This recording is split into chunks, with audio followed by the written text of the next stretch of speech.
Selling your home isn't a game, but agents know exactly how to play it. I've been doing this for over 20 years, and I've seen how some agents tilt the odds in their favor to benefit them. Now, who does your agent really work for? It's you. Now, today I'm going to share 10 secrets most agents won't tell you that puts their interest over yours. And number 6 is going to really make you mad, not to mention cost you the most. Let's start with one of the sneakiest tricks in real estate. Overpricing your home just to win a signature if they know you're interviewing more than one agent. Some agents will walk in, flash a smile, and throw out a big number, way higher than what the data supports. Why? Because they know whoever promises the biggest price usually gets the listing. It's what I call the big number baits. They just want to hook you and then reel you in. Now, if you ever heard of the concept overpromise and underdeliver, that is exactly what this is. They figure they can always talk you into price reductions later, after they locked you into that contract. Now, meanwhile, your home sits on the market, growing stale while other listings priced right pass you by. I've seen it happen over and over, and honestly, it just happened to me recently. A homeowner I met with decided to list with another agent who priced the home $100,000 higher than the number I recommended. That house has now been sitting on the market for over 90 days. They've already dropped the price by $70,000. Still no contract. Now, realistically, they'll probably need to cut another $30,000 before buyers start to circle again. The really unfortunate part for homeowners, if they had priced it correctly from the start, they likely would have sold it for more. Because now it's stigmatized. Buyers scroll past it thinking, what's wrong with that one? Investors will make disrespectful offers, and they lost all that important first impression momentum, not to mention we are now headed into the holiday season when historically prices start to soften and market days increase. So when you meet with an agent, don't just listen for the highest number. The agent that gives you a realistic price, even if it's lower, might be the one who is honest with you. And definitely be sure the agent's walking you through how they arrived at that price. What comparables are they using? How old is the data? What types of adjustments are they making and why? It's easy to list a home high, but sometimes it takes a lot more guts to tell you the truth.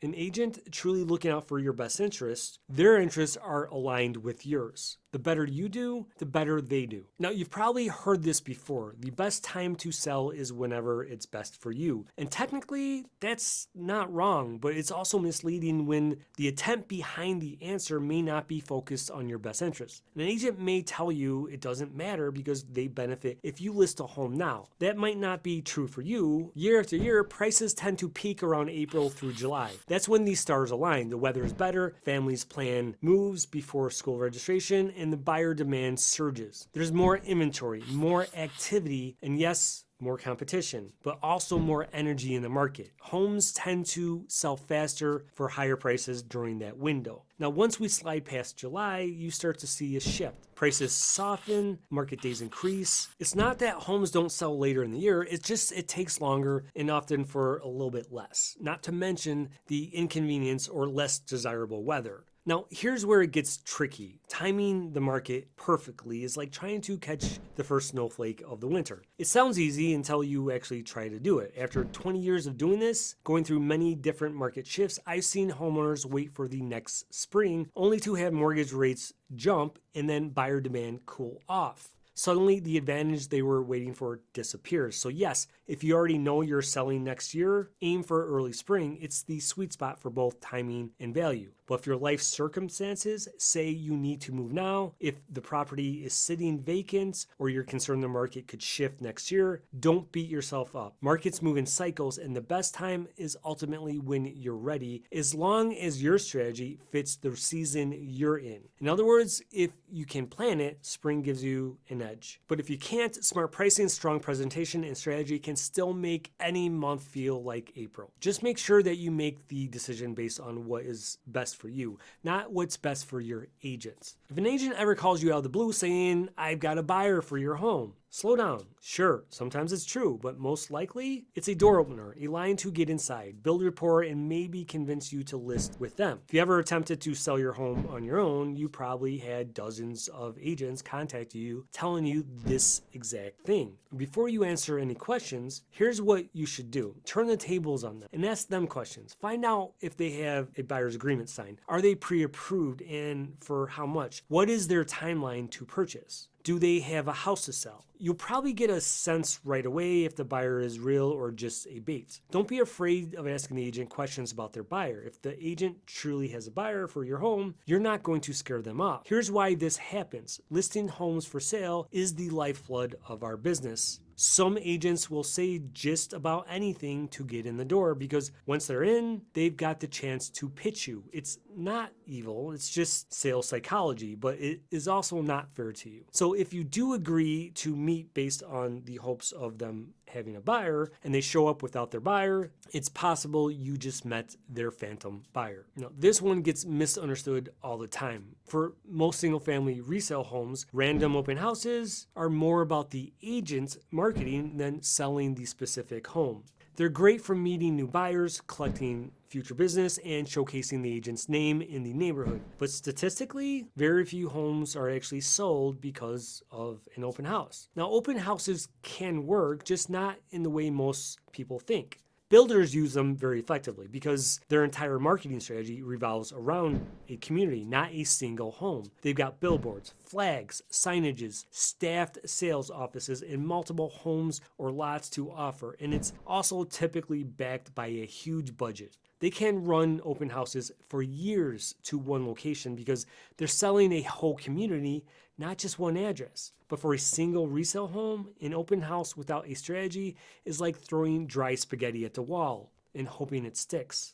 Sometimes it helps build buzz, but more often it's just a weekend event that doesn't really move the needle. Now, I'm not against them at all. I just believe in doing them the right way. That means having a purpose, using it to launch a new listing, gather feedback, or showcase a unique feature, not as a promise that'll magically bring in the perfect buyer. My job is to give you the most honest, data-driven strategy possible, not to promise results I know aren't realistic. And that's the difference between hosting an open house and marketing your home. You may hear an agent say, our office is huge, we've got hundreds of agents, and that gives your home more exposure. After 20 years in the business and working with 5 different brokerages, let me tell you the truth. The size of the office doesn't sell your home. The agent you hire does. I currently work with a company that has over 82,000 agents across 50 different states in 28 countries. And it's probably a lot more than that by now, but even that massive network, the reality is the same. Each listing still lives or dies by the strategy, the marketing, and the negotiation of the individual agent handling it. So whether you list with a company that has 100 agents or 100,000 agents, the only real advantage is when the person you hire knows your local market, understands pricing, and can negotiate, which requires time, experience in business, and someone that is dedicated to mastering their craft. So bottom line, don't get dazzled by the size of the logo on the sign. The right agent with a strong local experience and sharp negotiation skills will always outperform the big name brokerage with a weak strategy. HGTV lied to us, and some agents are mimicking this lie. You don't need to drop $60,000 on a kitchen to sell your house. Best return on value actually comes from more moderate updates. Small, smart fixes beat the big, expensive ones.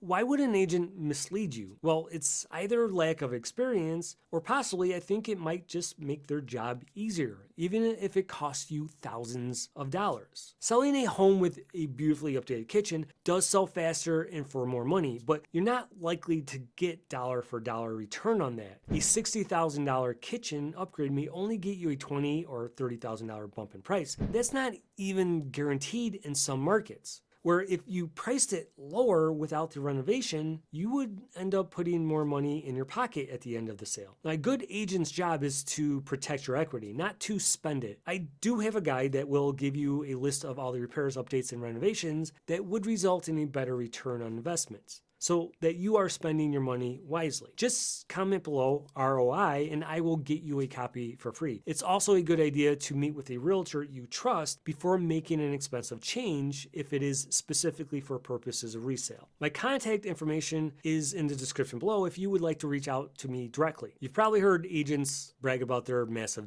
digital reach or seen their faces on glossy magazine ads, and lately everyone's running Facebook posts or one-off meta ads claiming to have some secret marketing sauce. Here's the truth. Most of that stuff is built to market them, not your home. It's brand awareness. It's not buyer generation.